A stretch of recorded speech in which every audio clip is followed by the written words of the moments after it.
everybody. Mike Fifer, Fifer Hobby Supply. Oh, I just noticed. I guess you can see that I got a new airplane for Christmas. Robin gets me one every year. This is this year's, and it will go up on the ceiling. Let me just show you a couple other things here while we're at it. This is going to be update 123. And we'll show you what's going on. But since we've already noticed that, let me show you this. This is one of Microtrain's recent release boxcars. I just like the look of it. She got me that, or allowed me to steal that, I guess would be more accurate. My son got me a bunch of Terry Labonte, old Terry Labonte NASCAR stuff. He found this at an antique store. Here's a Terry Labonte Bama jelly jar.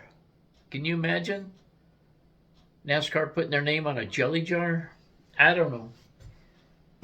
And he got me a bunch of TV guides, old TV guides that are all NASCAR too. They have NASCAR figures in them. But anyway, we don't need to get into that. But this is going to be 123, and I'm going to show you what's going on here, and I'm going to mention something to you, but I'm not sure what I'm doing yet.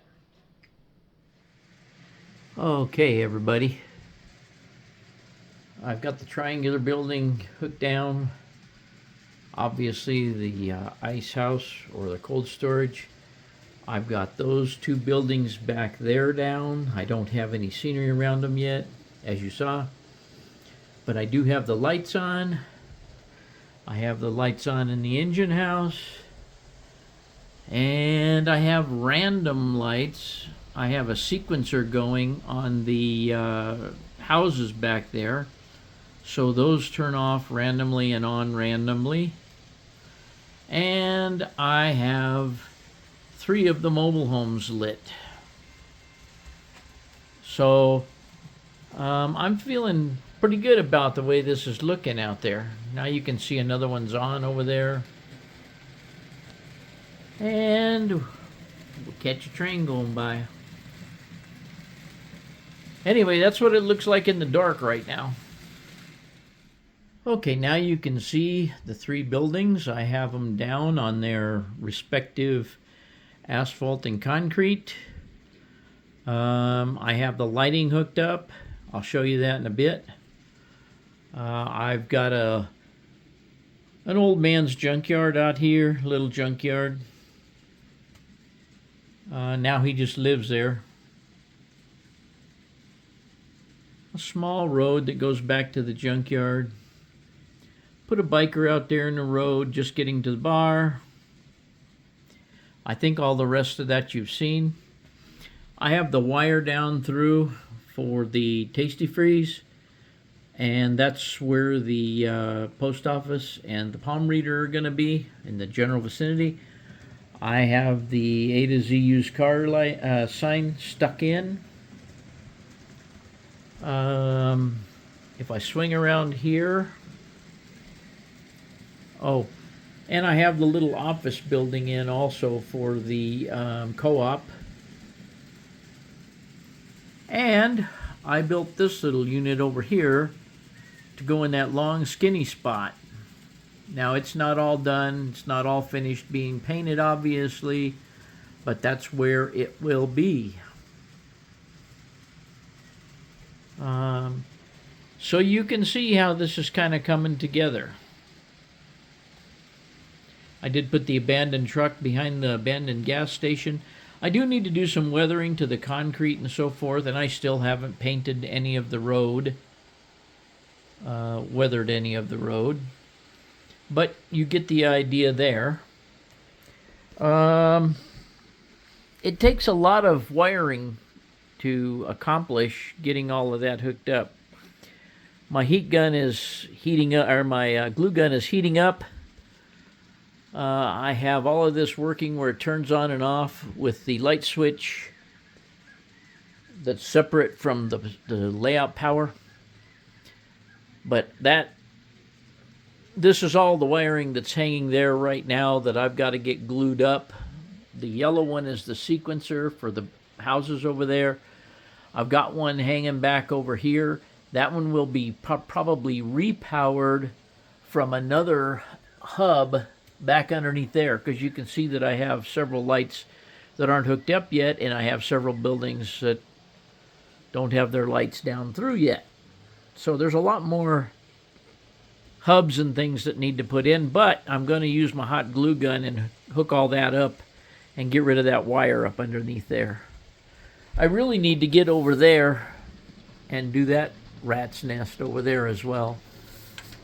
But if I get to this, I'll and get this all tied up, I'll show you what that looks like.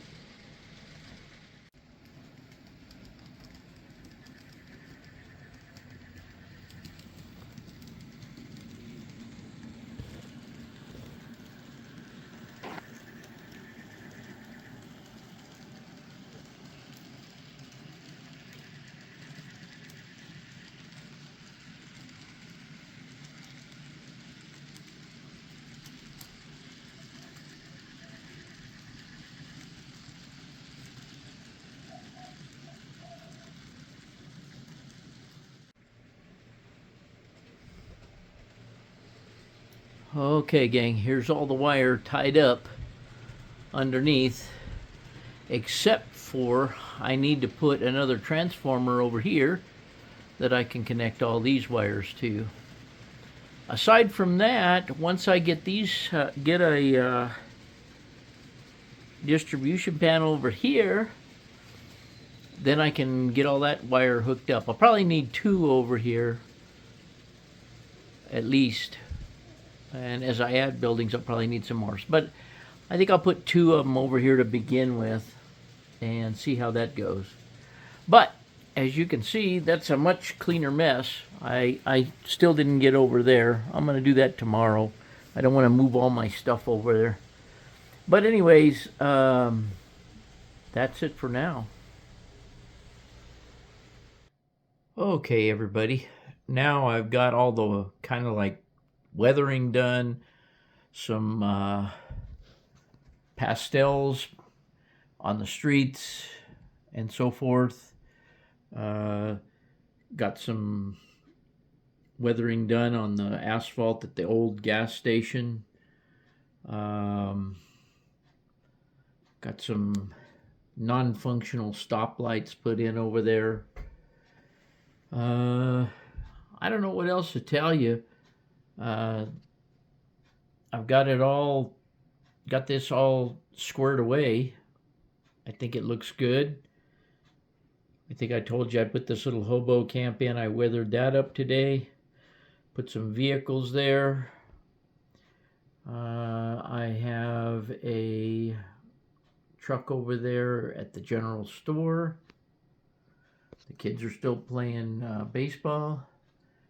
And I don't believe I had all that scenery done at the oil well. I've had that done for a little while. But there is the neighborhood. Another thing I have decided to do is to move my spray booth back in here. But unfortunately, I threw away the adapter that goes from that size to the 4-inch tubing that goes outside. I still have the thing that goes outside over there in the wall. I've got it all taped up with duct tape. But I need to get this hooked back up. In the garage, it just picked up too much fuzz, hair, everything else under the sun. And it didn't work for me. So it's going to go bye-bye. Well, it's not going to go bye-bye. It's going to go back in, is what I should be saying. But anyway, that's really the only other thing I've got right now, except what you'll hear here at the end. But anyway, let's move on. Okay, gang, that's video 123. I hope you enjoyed the progress I made and enjoyed everything I showed you. What you may not enjoy,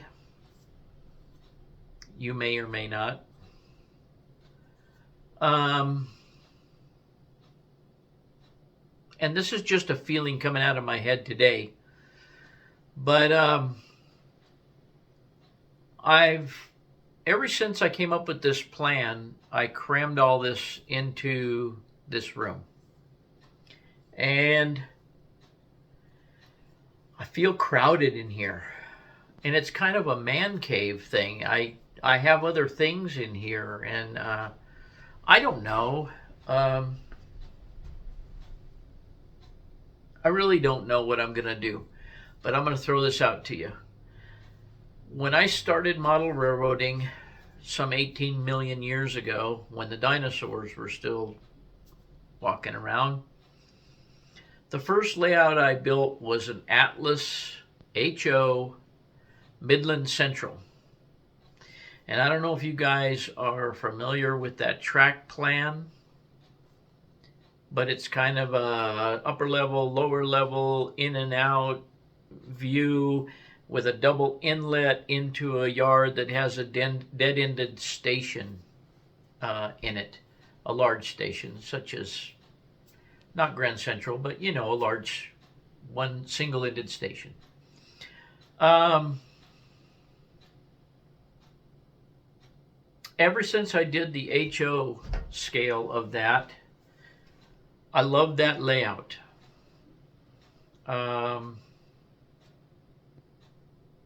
In fact, I was going to try and figure out how to make that layout in N scale when I did this layout here.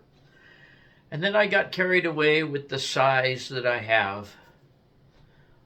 There may be those of you out there who just drool over having a size like this. But in reality, I'd like to have it where I can have a few people in here and not feel like like we're all crammed together and standing on top of each other. I don't know. I really don't know what's going on in my head. It's hard for me to say, but I seem kind of burnt out with this layout. I dread doing the yard over there.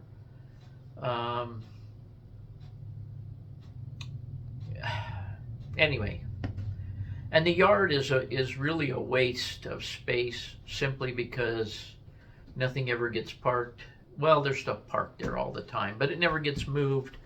A layout that actually has stuff running or has switching that you can do. Anyway, that layout 29, if it was converted into N scale and enlarged and lengthened to some degree, it's an L-shaped layout.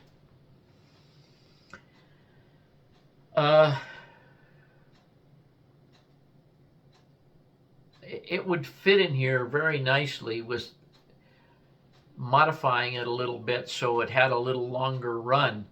But when I used to run HO on the one that I made, I had a lot of fun with it. Of course, it was my first layout, but I had a lot of fun with it. I love the trains coming and going. I think the layout design needs just a few more places to drop off and pick up cars. Not that I do. I just never do that. I never have the time to come out here and do that. Another thing that makes me tired of this layout is everybody talked about how I worked so fast on this layout. I didn't really work fast. The thing was, 99% of these buildings out here were already made. I didn't have to build any buildings. I just had to think of a place to put them. And therefore, I shouldn't say I couldn't, but I didn't put stuff actually where I wanted it and so forth. I don't know how to put it to you guys, but I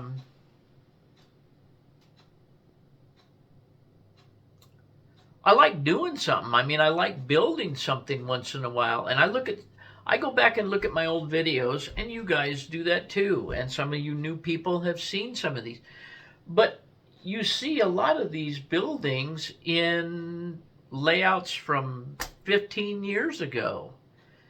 And I don't know. Maybe I'd like to build some more stuff. And I just don't know. I just don't know what I want to do. I just have, I kind of have a desire to do another layout. Robin has sensed it. Robin has told me that she has no doubt in her mind that I will build another layout. I have said that I don't have another layout in me, but I would really like to open this up a little bit, yet still have a layout that's maybe I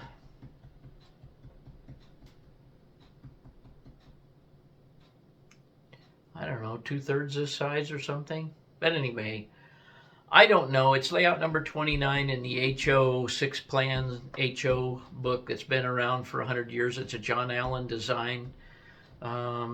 It's a number 29, Midland Central. I love the design of the layout.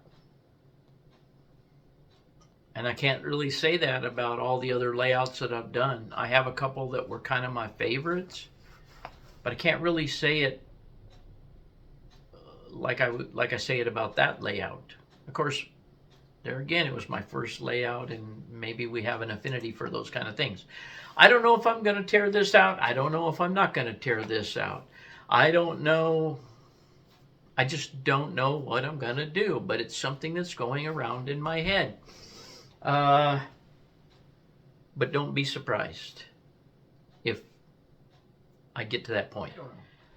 I'm just rambling on, and I don't know what else to say to you guys, except I really appreciate you stopping in and looking. And as usual, thanks for watching.